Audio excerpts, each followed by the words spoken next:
Hello, and welcome to the Fall Junior High Drama Performances. As you know, our rehearsal process this semester has been interesting. We've had some ups and downs, as we all have in this year. But all through that, our students have really persevered to bring about an awesome show, and I can't wait for you to see it. Before you do, I want to tell you about some unusual things that you should expect.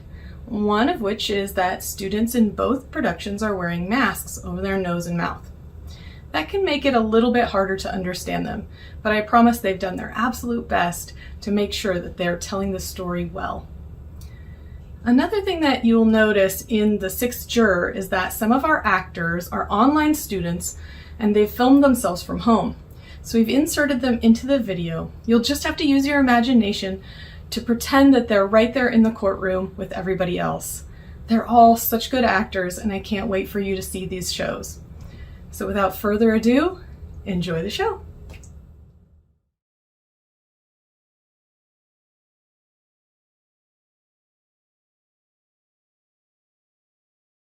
It is the purpose of this preliminary hearing to establish beyond any reasonable doubt that on the afternoon of July 28th, Clay Trevor did willfully murder his guardian, Alexander Breyer. My associate, Commodore Franklin, is the prosecuting attorney. Yes, if it may please the court, Your Honor. Miss Slater and Mr. Will assume my duties in this case because of my friendship with the Breyer family. We will call for witnesses who establish that Clay Trevor had motive and opportunity to commit this crime. The state will then demand that this case be held over the grand jury. We will. If it pleases the court, I would like to remind the Sixth Juror that this is a legal hearing, not a sewing circle. I find her clicking needles distracting and her general attitude not at all befitting a conscientious juror. If juror number 6 will kindly put her knitting away. Miss Nettleton. Oh, yes, Your Honor. Mr. Willard would like you to stop knitting. He finds it distracting. Fiddlesticks! Nothing is more soothing to the nerves than knitting. You should try knitting yourself, Jeff Willard. You're entirely too tense. The Sixth Juror is interrupting my opening address. The Sixth Juror? Oh, mercy, I am the Sixth Juror. Though I don't see why you can't say my name. It seems that everyone is identified by number these days. Give up my knitting? Never. You see, knitting helps me think, and someone should certainly do that at this hearing. There's nothing in the statute which prevents a juror from knitting. Miss Nettleton, if you could please knit a little more quietly. Of course, Your Honor. It's almost finished anyway. It's for my sister, Hannah. Juror, this delay the hearing. Mr. Willard, I grant that this is highly irregular, but we must remember that Sam's Crossing is a closely knit community. Stenographer, can you read that one back? Would you like me to read that back? Just so the court can hear Your Honor? Yes, just read that one back for us. Mr. Willard, Your Honor, this delay the hearing. Judge Thompson. Mr. Willard, I grant this is highly irregular, but we must remember that Sam's Crossing is a closely knit community. Stenographer, can you read that back? Mr. Willard, we've all known each other for years, Miss Nettleton, over retirement. Most of us at our local high school, and some of our children too. If there are certain informalities in the proceedings, we must treat them sympathetically. I believe your colleague, Ms. Slater, for the prosecution. Yes? Please proceed. Your Honor, if I may, Yes, Miss Shannon? my client, Clay Trevor, would like to make a statement on his own behalf. That is highly unusual at this kind of preliminary hearing. Your Honor, the defense feels it is necessary for the jury to hear Mr. Clay Trevor clearly state that he is innocent. That is his right. All right then, Mr. Trevor, you may address the court. Hello, ladies and gentlemen of the jury. My name is Clay Trevor, and many of you may know me. Mr. Breyer was like a father to me, and I loved him. Me and him had a strong bond, and although we had our independence, I did not kill him. Thank you. Thank you, Mr. Trevor. Now you may proceed, Ms. Slater. The state calls as its first witness, Sergeant Joan Tolliver. Sergeant Tolliver will take the stand. Your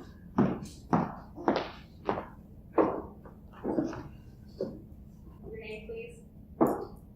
Sergeant John Tolliver, State Trooper, stationed at Sands Crossing Patrol Office. You were on duty the afternoon of July 28th. Yes, ma'am. Can you tell the court what happened that afternoon? We received a call at about 1:10 p.m. from Alexander Breyer's place out on Parrot Island. Who made the call? Ella Meredith, Mr. Breyer's housekeeper. She said that Mr. Breyer had been shot and she asked us to come at once. And you responded to the call. Yes, ma'am. We took the police launch. That's a boat.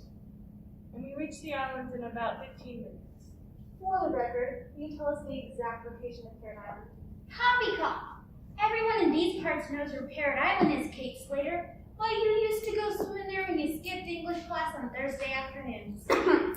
Miss Nettleton, it is purely as a formality that the location of Parrot Island be clearly stated in the record of this hearing. Let the record also show, Your Honor, the sixth juror was asked to refrain from any further remarks. Yes, noted. The sixth juror has been reminded. Now, where were we? Miss Nettleton, Poppycock. No, before that. Obviously before that. Slater, for the record, will you tell us the exact location of Parrot Island? You may answer the question, Sergeant. Parrot Island is a small island on the river owned by the late Mr. Breyer. It lies halfway between Sands Crossing and the town of Lockwood. Why did you take the police launch to the island? There's a main causeway from the island to Lockwood. The causeway is on the far side of the island, facing Lockwood, and that's more than 15 miles away from Sands Crossing. Listen to me, Sergeant. Well, we reached the island and we met Commodore Franklin there. He just sailed across from Lockwood Marina on his skiff. That's a boat. Commodore Franklin say why he had come to the island?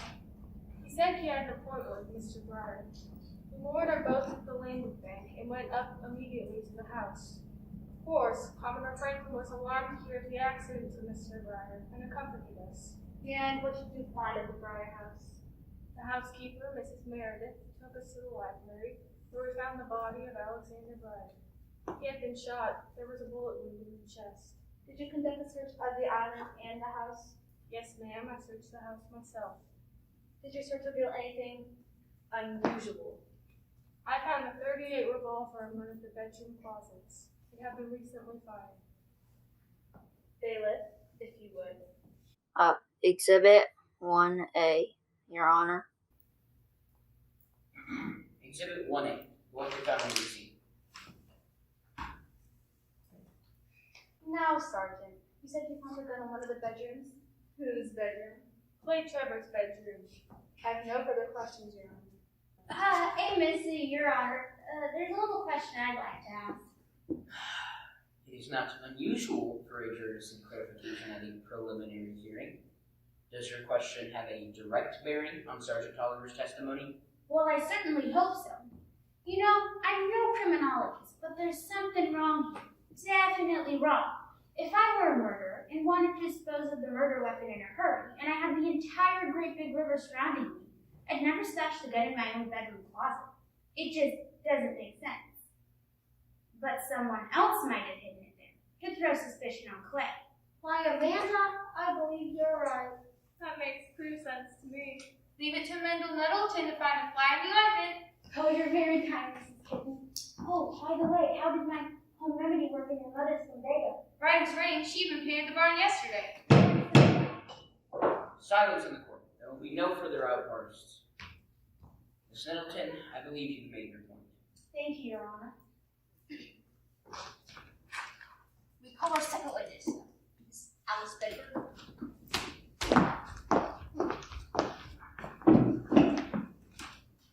Do you swear to tell the truth, Miss Bedford? I do. You are Alice Bedford, personal secretary, late Mr. Breyer. That's right. I was employed by Mr. Breyer for 5 years. And you live in the house in Parrot Island. Yes. Who else shared the house? There's Beth Collins, Mr. Breyer's niece, Miss Meredith, the housekeeper. Then there's Miss Potts, the cooking and cleaning woman, and what was that? Who did she say? Will the witness please raise her voice for the benefit of the court? I'm sorry. Who else lives in the house? Clay Trevor. Was he related to Mr. Breyer? No, Clay's parents died when he was very young. His father was Mr. Breyer's best friend, and after his parents' death, Clay moved to Parrot Island, and Mr. so he was lucky to inherit the fortune. He had a motive. No. How can you accuse Clay of such a terrible thing? Oh, Clay, I just know you didn't do this. It's all right, Alice. Order. Miss Bedford, you will answer the questions that you were asked only. You may not address the defendant. Do you understand? Yes, I understand, Your Honor. Now, Miss Bedford, did you handle Mr. Barr's legal affairs? I'm the executor of the state. So the terms of the will are well known to you. Yes. Now, before he died, did Mr. Barr indicate to you that he wished to change his will? I don't know why you need to ask me. It's obvious that Miss Meredith has been listening at doors and has already told you everything you need to know. She's very observant and will be able to tell you everything that's happened in that house. What a very idea! I have never been so insulted in my life. Just answer the question, Miss Bedford. Mr. Barr told you that he changed his will? The afternoon Mr. Barr was the afternoon he died.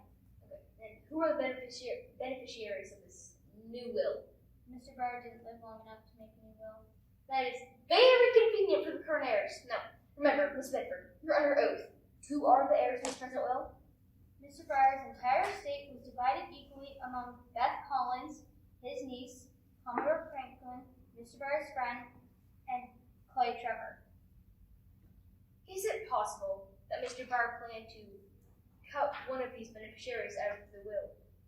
I don't know. Is it possible that his plan to exclude Clay Trevor from the new will? No! Why don't you ask me that question? Why are you prosecuting Alice? I tell you she had nothing to do with this. I was gonna ask Mr. Bright to exclude me from his will at my demand. Oh my! Well, that's something. Whatever for. Your Honor, I object to these interruptions. Sustained. We will have no more outbursts in this courtroom. Does the defendant realize the seriousness of the statement? Of course I do. I asked Mr. Bright to exclude me from his will because I wanted to make it on my own. I was going to leave Parrot Island, and I didn't want his help. I wanted to prove something to myself. A noble gesture. Now, isn't it true, when you found out Mr. Barr was planning to cut you out of his will, you killed him before a new will could be drawn up? That's a lie. I'm sorry, Your Honor. Sit down, Clay. I think Mr. Trevor's admission speaks for itself. I have no further questions. Miss Nettleton, Your Honor, order! Nonsense, Amy. I've never felt better in my life. My dear, you mentioned that the estate was divided equally among 3 people. Beth Collins, Commodore Franklin, and Clay Trevor. Well, I know how people like to gossip in our little community, but isn't it possible that Miss Collins or Commodore Franklin might have learned that Alexander Briar was planning to change his will? After all, he might have planned to exclude either of them too. They had no way of knowing exactly how the will might be changed. I think that either of the gentlemen, or Miss Collins, in the old will, might have had reason to kill Mr. Briar. You did it again, Amanda. Why, sure. Beth Collins or the Commodore might have had a reason to kill Briar as easily as Clay Trevor. Well done. Objection! Mr. Willard, just no question has been asked. What are you objecting to? Miss Nettleton testified. Her. She's making arguments for the defense. You cannot object to a jury counsel. Next time, just stand up and shout, "She annoys me," if that's what you need. Stenographer? Let's keep this moving, Your Honor. Annoyance sustained. See what I did there? Fine. Stenographer, strike Miss Nettleton's last statements from the record. Miss Nettleton, please try to refrain from any of the rappers. It was just a thought. I, for one, thought it was brilliant. Me too. Me, 3. We call our third witness, Beth Collins, my associate, Miss Slater from the prosecution. Thank you. Do you swear to tell the truth, Miss Collins? I do. You are Beth Collins, Alexander Briar's niece? That's right. And you live in the house on Parrot Island? Well, only during the summer. My work and my apartment are in New York. Were you present, Alex, in the Briar house on July 28th? I was there during the morning. I left for a walk with Briar after lunch. A little before 1. Did you take the causeway? Yes. I don't like sailing. And though it takes longer, I use my car. When you traveled on the causeway, did you pass on the other cars? No. I didn't see another car until I reached Lockwood. Who was at the house when you left? Well, there were the maid, the housekeeper, and Miss Bedford. And Clay Trevor was there, of course. Clay Trevor remained at the house? Yes, my uncle wanted him to run an errand that afternoon. What to Lockwood and pick up his lawyer at the bank. Then Clay was supposed to drive the lawyer back to the house. To your knowledge, did Clay Trevor go to the bank as planned? Yes, both the lawyer and Trevor were at the house when I arrived back late in the afternoon. Everything was so confusing. There were police, reporters, and Uncle Alex was dead. Thank you, Miss Collins. Your witness, Miss Shannon. Is there anyone who can prove you were in Lockwood the afternoon of the murder? Well, I went to a few shops, but I didn't meet anyone. And why should I have to prove anything to you? I'm not on trial. This is a preliminary hearing, Miss Collins. We're just trying to get the facts. That's all. Miss Nettleton, would you like to question the witness? Gracious now. But there is one little thing. Miss Collins, did you know that your uncle was planning to change his will? No, my uncle never informed me of his personal affairs. But as his niece, you must have expected to be remembered in his present will, as Miss Bedford says you will. Yes, I always thought that uncle would remember me. The witness is excused. Who's our next witness? Miss Vera Potts? Mrs. Vera Potts. Yes, here I am.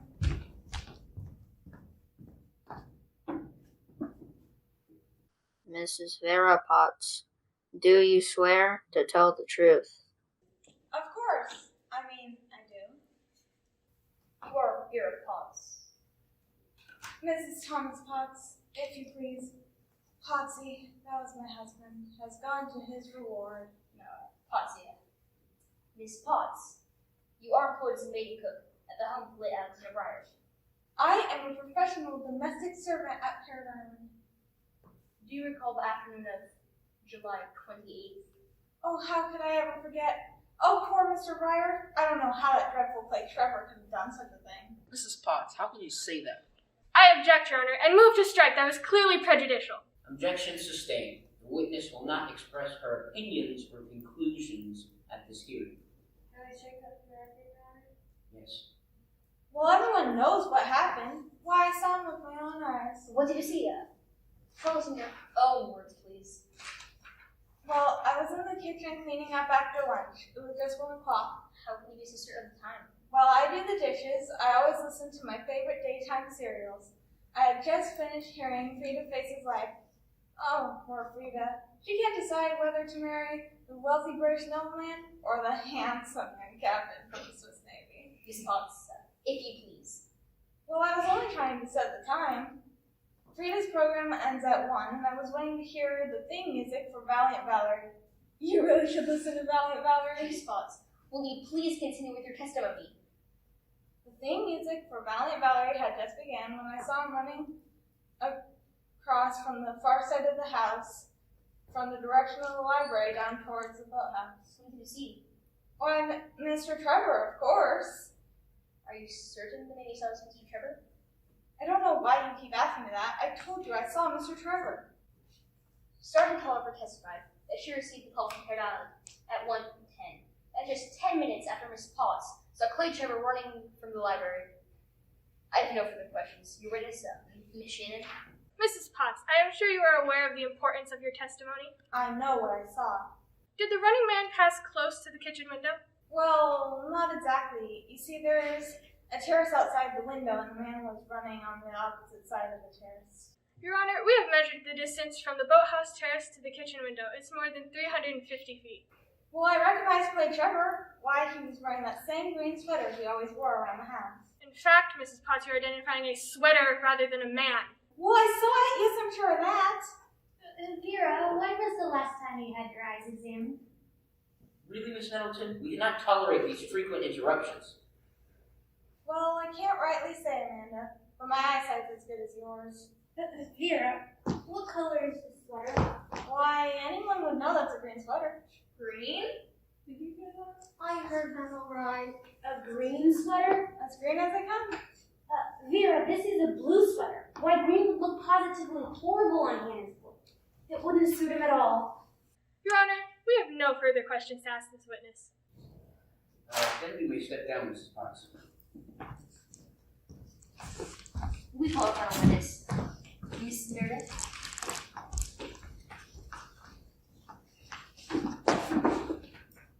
Mrs. Meredith, Do you swear to tell the truth? Yes, You are Miss Ella Meredith. that's right. There's no need to be nervous, Miss Meredith. Now, you were employed with Lady Alexander Breyer. I was his housekeeper. How long did you hold the position? About 15 years. And you performed your duties in the afternoon of July 28th. Well, I was working at the house, of course. Will you tell us what happened that afternoon? Mr. Breyer had lunch with his niece and Clay Trevor. Lunch was served on the patio outside the library. Yes, what happened then? After lunch, Miss Collins took her car and drove to Lockwood. Objection! The allegation that Miss Collins drove to Lockwood is an assumption on the part of the witness. Objection sustained. Will you please continue and confine your testimony answering my questions? I only know what Miss Collins told me. Do you know how Mr. Trevor planned to spend the afternoon? Mr. Breyer told Clay to pick up his lawyer at the bank building, and that is not hearsay. He spoke those very words at the luncheon table. What happened after lunch? After lunch, Mrs. Potts took the dishes and took them to the kitchen. Mr. Breyer entered the library through the French doors. He was expecting Commodore Franklin. About what time was this? About 10 minutes to 1. Did you remain on the patio? No, I wanted to speak to the gardener on the other side of the house. Did you see Mr. Trevor after lunch? No, I suppose that he went to the garage to get his car for the trip to the bank. Yes, what did you do then? I went to the front of the house with the gardener. He was planting some shrubs there. When I heard something that sounded like a backfire or a shot, I thought it was coming from the garage, but then I realized it had been inside the house. I was frightened. I entered the library and found... Look, I realize it's during this past weeks, but it is imperative we have your testimony. What did you find from the library? I found Mr. Breyer. He was lying on the floor near his desk. You found Alexander Breyer's body? Yes, but he wasn't dead. Mr. Breyer was still alive. Oh dear! I reached for the phone to call a doctor, but Mr. Breyer grabbed my arm. He knew there was nothing I could do for him. And then he spoke to me. What did Mr. Breyer say? It was hard to understand him, but I heard the bank. He's gone to the bank. Stop him. He mentioned the bank? Yes, those were his words. And then he said, don't let him get away. He did this to me. And to the best of your knowledge, there was only one member of the household who went to the bank that afternoon. Yes, and that person was Clay Trevor. In view of the testimony just offered, I feel this is hardly the time for an interruption. I'm inclined to agree with Mr. Willard on this one. Is there a certain question you'd like to direct to the witness? Well, I really don't think it was any testimony at all. Mr. Breyer's dying words don't necessarily point to Clay Trevor as the murderer. 3 witnesses have testified to Mr. Trevor's proposed trip to the bank. We know he made the trip because he returned to the house with Mr. Breyer's lawyer. Precisely. Everyone knows that Clay Trevor went to the bank building to get the lawyer. But don't you find Mr. Breyer's words a trifle odd? Odd? Of course. Why didn't he say that Clay was at the lawyer's? Better still, why didn't he mention Clay by name? I told you what Mr. Breyer said. It's the truth. Oh, we're not doubting your testimony, Ella. You've been repeating too many conversations for years to miss a single word. Your Honor, the fact remains that Mr. Breyer mentioned the bank, and by the admission welcome to parties, Clay Trevor was the only member of the household who went to the bank that afternoon. Jeff Willard, you're still as impetuous as you were back in sophomore English. There was another person at the bank that afternoon. Oh, we've been insufferable fools not to realize it. If it please the court, I believe that's the phrase. I'd like to ask Sergeant Joan Tolliver a question. But this is an outrage! Miss Nettleton's request is unusual indeed. Since this is a preliminary hearing, I will grant it. Call Sergeant Tolliver to the witness stand. Sergeant Tolliver to the witness stand.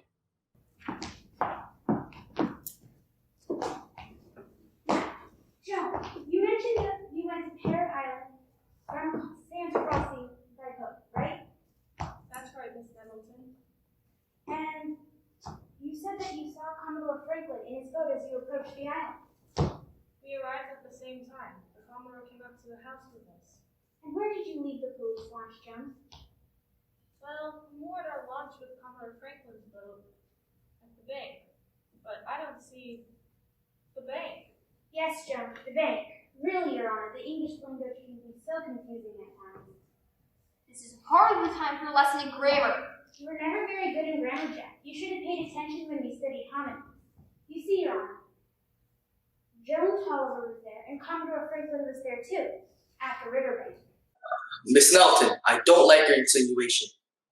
Why, I meant no offense. Anyone could build a case against you or John Caldwell out of the evidence. Let's suppose that you arrived at Alexander Breyer's house immediately after lunch. You might have joined him in the library without being seen by anyone in the household. Preposterous.